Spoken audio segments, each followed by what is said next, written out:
Tšau, häid ülestõusmispühi. Kuule, sa tead seda Jeesuse lugu ju, et ta on Jumala poeg, kes tuli siia maa peale ja õpetas inimesi ja tervendas ja aitas paljusid. Ja kõigile see ei meeldinud ja siis nad võtsid ta kinni ja tapsid ta ära ja ta pandi hauda. Aga 3. päeval Jumal äratas ta üles surnuist ja ta elab praegu ka.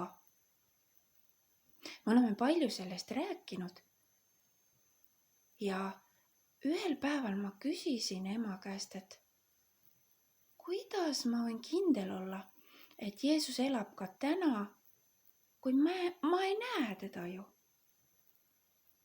Ema ütles, et sa oled siuke uskmatu Toomas täna. Ja ma mõtlesin, et ema on mu nime ära unustanud, sest ma ei ole ju Toomas, ma olen Eedu ju. Aga ta rääkis, et Jeesuse nende sõprade või jüngrite hulgas oli üks Toomas.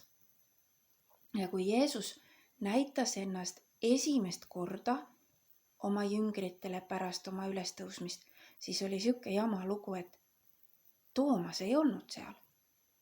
Ja kui ta tuli koju ja kuulis, et teised olid näinud Jeesust, ta ütles, mina küll ei usu, kui ma oma silmadega teda ei saa näha ja kui ma teda puudutada ei saa, et ma tean, et ta on päris seesama Jeesus. Läks natuke aega mööda, mõned päevad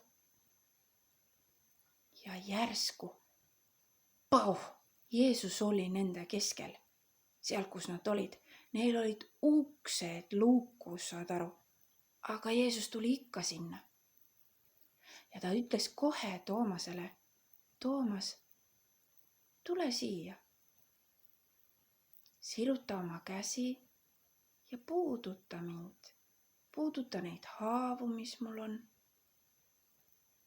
Toomas tegi seda ja siis ta kohe põlvitas ja ütles, minu issand ja minu Jumal.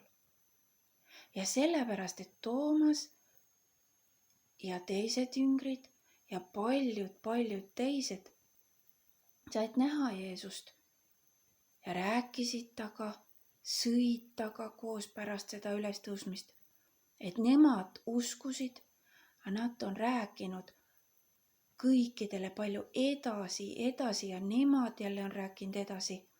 Ja sellepärast ka meie saame teada, et see on päris tõsi lugu. On ju äge? Aga mul oli veel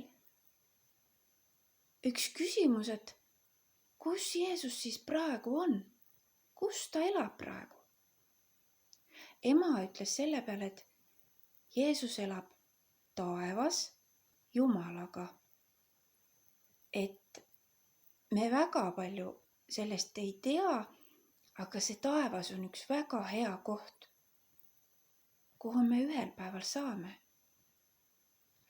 Ja et ta elab minu südames, kui ma tahan. Ma ikka tahan ju.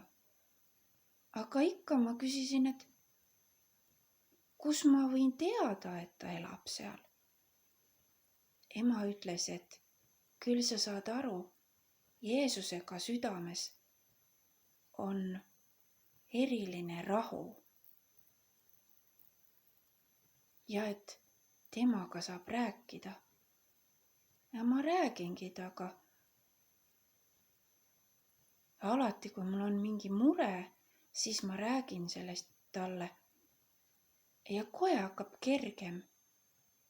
Tead, see on hea ka, et Jeesus ei räägi ühtegi saladust edasi. Mitte kunagi. Me mõtlesime emaga, et see on ikka siuke nii suur rõõmupidu, see ülestõusmispüha, et kui sellel aastal kirikusse ei saa, me teeme kodus midagi hästi erilist. Ja me ehitasime koju ülestõusmise aia sinna ülesse me tegime haua, see on lahti ja seal on ingel, sest seal oli siis ka ingel ja ta ütles, et ärge kartke, Jeesus elab. Ja siis panime veel tiibusid ja kõike värvilist ja rõõmsat ja kõike, mis kuulutab elu, sest see on ju elu ja rõõmu ja lootuse päev. Nii et häid ülestõusmispühi, sõbrad. Rõõmustame.